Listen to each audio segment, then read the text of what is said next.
Jam 12 siang.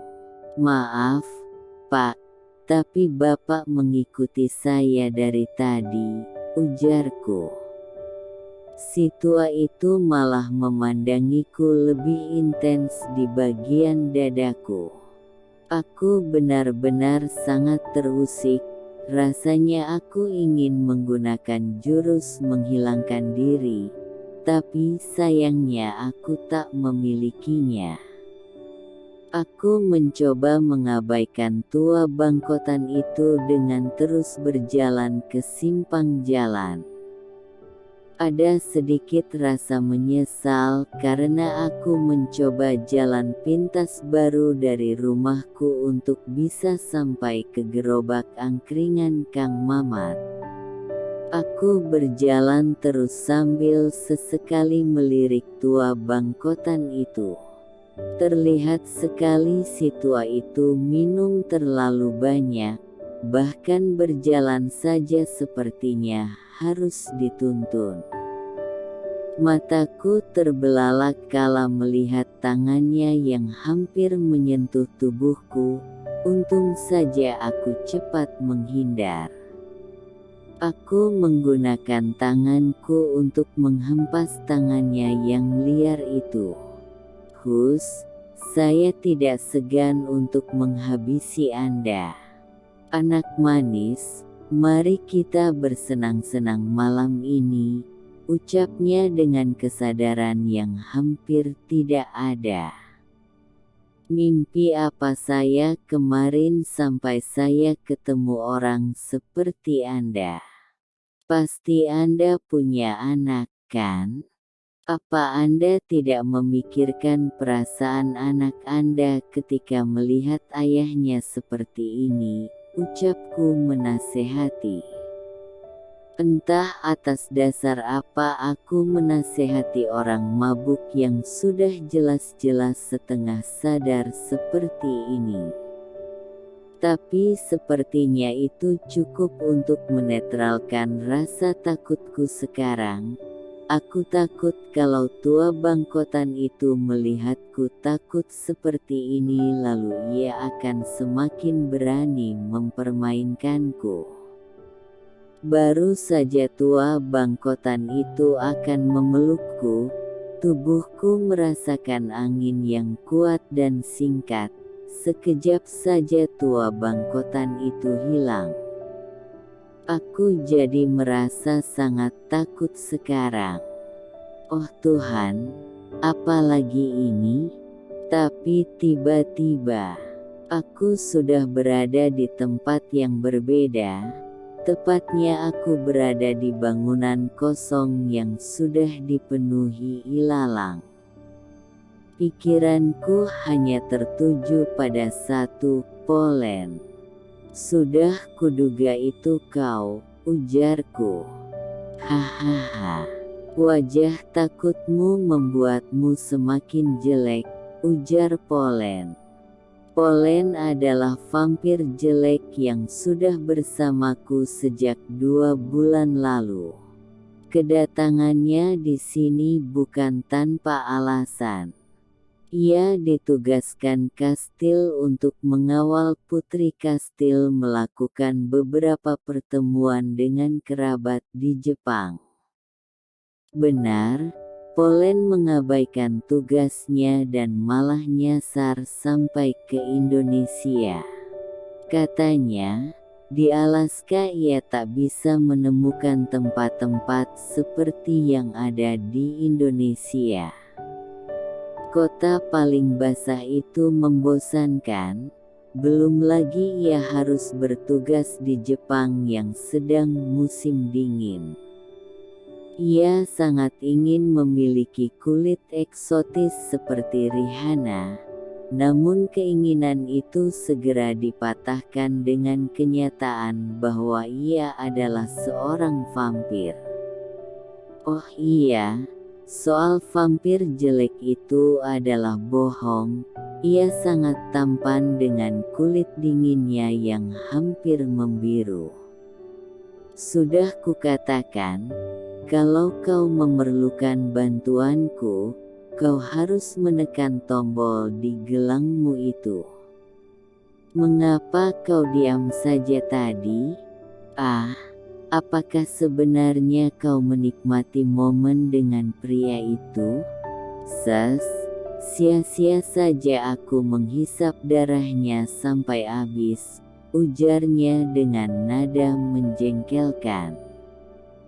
Jangan sampai ada kasus manusia menggigit vampir karena kesal dituduh sebagai seorang jalang, ujarku. Ia langsung tertawa, sangat puas kelihatannya. Hahaha. Aku memutar bola mataku malas. Aku memutuskan untuk berjalan keluar bangunan. Namun dalam 3 detik aku sudah berada di luar bangunan. Benar saja, vampir itu melesat sambil menarikku. Selanjutnya apa? Tanyanya. Aku lapar bodoh. Pasalnya, alasan aku sehingga berada di luar rumah adalah ingin mengunjungi Kang Mamat, si penjual sate Padang. Ia mengangguk dan berancang-ancang akan melesat lagi. Tapi dengan segera aku menarik tanganku dan menggeleng pada Polen yang tampak kebingungan sekarang. Aku mau memanfaatkan pemberian 2 kaki dari Tuhanku, ujarku sambil menatap kedua kakiku. Polen mengernyit tak paham, membuat napasku lolos begitu saja. Aku tidak mau melesat, aku ingin berjalan dengan kakiku. Polen mengangguk paham. Ya sudah, ayo. Setelahnya kau harus menemaniku seperti biasa, oke? Ya. Seperti biasa pukul 12. Vampir itu tersenyum menanggapi jawabanku. Lihat wajahnya, sudah kubilang kalau ia tampan. Kalau saja ia manusia sepertiku, mungkin aku akan melamarnya menjadi suamiku. Tak sampai 10 menit berjalan, akhirnya kami tiba di gerobak Kang Mamat. Kang, rindu saya gak? Tanyaku sambil duduk di bangku plastik yang hampir patah. Rindulah, Neng. Sudah 1 hari tidak bertemu, ujar Kang Mamat. Jelek seperti ini apa yang harus dirindukan? Tiba-tiba vampir ini mencela. Kau diam saja bodoh. Pendapatmu tidak perhitungkan di sini, balasku. Kau yang diam. Kau terlalu over percaya diri. Banyak yang akan tidak suka denganmu, ujarnya. Sudah kuberitahu. Pendapatmu tidak diperhitungkan, balasku sambil berdekap dada. Berhenti. Suara Kang Mamat berhasil meninterupsiku. Aku beralih menatap Kang Mamat yang pasti sangat jenuh melihat aku dan Polen berdebat sejak 2 bulan lalu. Pasalnya ini bukan malam pertama kami berdebat. Sudah seperti rutinitas bagi kami. Aku menyengir pada Kang Mamat. 1 porsi seperti biasa, Kang. Tidak pakai kecap, bawang goreng yang banyak, sambal yang banyak, ucapku. Kang Mamat langsung sigap untuk menyiapkan pesananku. Kau, bukannya ini hari terakhir pengawalanmu? Tanyaku pada Polen setelah diam beberapa saat. Ia mengangguk. Besok malam aku kembali ke Alaska. Oh tidak, itu artinya aku akan meninggalkan bocah ini sendirian. Pasti sangat berat bagimu jauh dariku, ujarnya sambil mengelus rambutku. Layaknya seorang ibu yang berpamitan dengan anaknya ketika ingin pergi arisan. Jauhkan tanganmu yang kotor itu dari kepalaku. Seandainya saja kau pulang sekarang juga, pasti akan sangat menyenangkan bagiku, balasku. Tak lama, Kang Mamat membawa satu piring sate Padang yang sangat lezat. Tanpa menunggu perintah siapapun, aku langsung melahap makananku tanpa memikirkan Polen yang terus melihatku. Mungkin di pikirannya sekarang adalah ingin melahap dan menghabisi darahku. Setelah aku menghabiskan sate Padangku, tak lupa aku membayar dengan 2 lembar uang 10 ribuan. Aku dan Polen berdiri dari bangku, untungnya selama duduk tidak ada adegan tersungkur. Aku melihat jam di ponselku, sudah pukul 23 malam. Tak lama Polen langsung menarik tanganku sambil berjalan ke balik pohon. Setelahnya ia melesat sambil terus memegang tanganku. Akhirnya kami tiba di hutan ini lagi.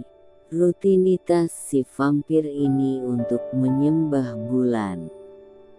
Ia biasa melakukan ini pukul 24 tepat, sambil membasuh wajah dengan satu cangkir wine.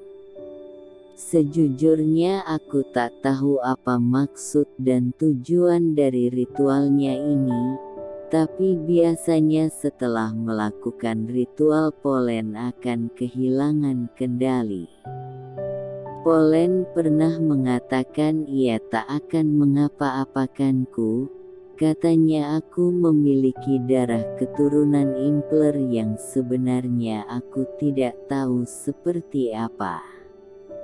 Ia juga menambahkan kalau aku beruntung lahir tepat di saat pergantian tahun, aku diperbolehkan memilih untuk lahir sebagai manusia atau vampir.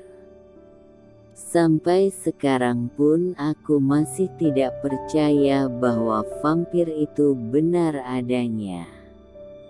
Memiliki teman seorang vampir cukup mencampur adukkan hidupku selama 2 bulan. Jam 12 siang, wajah Polen menghitam, taringnya muncul, kuku-kuku jari tangannya memanjang, tak lupa aku melakukan sesuatu seperti biasa. Aku memeluknya tenang, menangkup wajahnya dan menciumnya sekilas di bibir. Kap tubuh Polen terjatuh ke rumput. Aku tak sanggup menahan tubuhnya yang mendadak berat. Akhirnya aku ikut duduk memangku kepalanya dengan tanganku. Perlahan Polen sadar, ia menatapku lekat tepat di bola mataku. Seandainya kau vampir, aku akan menikahimu. Mari antarkan aku pulang. Aku sudah kabur terlalu lama. Ibu kos akan memarahiku kalau tahu aku tidak di sana, ujarku. Polen mengangguk dan menarik tanganku untuk segera melesat dengannya. Pukul 1.17 aku tiba di rumah. Aku masuk ke kamarku dan bersiap untuk tidur. Aku membasuh wajah dan kaki dengan air. Sangat melelahkan sekali perjalanan kali ini, rasanya ada yang mengganjal. Ah iya, Ini artinya akan menjadi jam 12 siang terakhirku dengan vampir bodoh dan jelek itu. Memikirkannya membuatku ketiduran. Tok tok tok tok, aku sedikit terkejut ada yang mengetuk jendelaku di jam segini. Aku melihat jam, pukul 3 pagi. Aku berpura-pura tidak mendengar dan mengurung diriku dalam selimut. Jendelaku masih terus diketuk dari luar. Benar-benar aku kehilangan keberanianku sekarang. Rasanya aku ingin memotong telingaku sebentar saja. Buka bodoh. Tunggu sebentar. Sepertinya aku mengenali suara ini.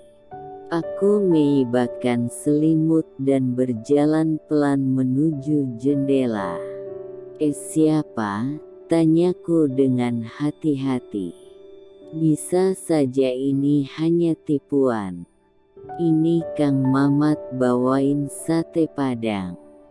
Baik, aku tahu ini Polen, tapi untuk apa dia datang sekarang? Aku membuka jendela perlahan sehingga memperlihatkan wajah tampan dingin itu. Ternyata yang diucapkannya benar, ia membawa 12 porsi sate Padang. Aku tertegun dengan bawaan Polen, sangat berlebihan. Gila, kau menyuruhku menjadi reseller Kang Mamat, geramku. Aku harus kembali ke Alaska sekarang. Aku tidak mau terlalu terang saat aku kembali nanti, ujarnya membuatku diam. Hei, panggilnya. Pulang sana. Jangan membuatku susah lebih lama, cepat, ujarku. Aku berusaha untuk tidak menangis sekarang. Dek Polen mengelus rambutku, lagi. Ya sudah, sesuai keinginanmu sayang, aku pamit. Seketika Polen benar-benar hilang dari pandanganku, ia melesat begitu cepat. Padahal belum sempat aku memeluknya. Ya sudah tak apa, aku akan kembali menjadi diriku sebelum 2 bulan lalu. Terima kasih vampir tampan, Polen. Tamat.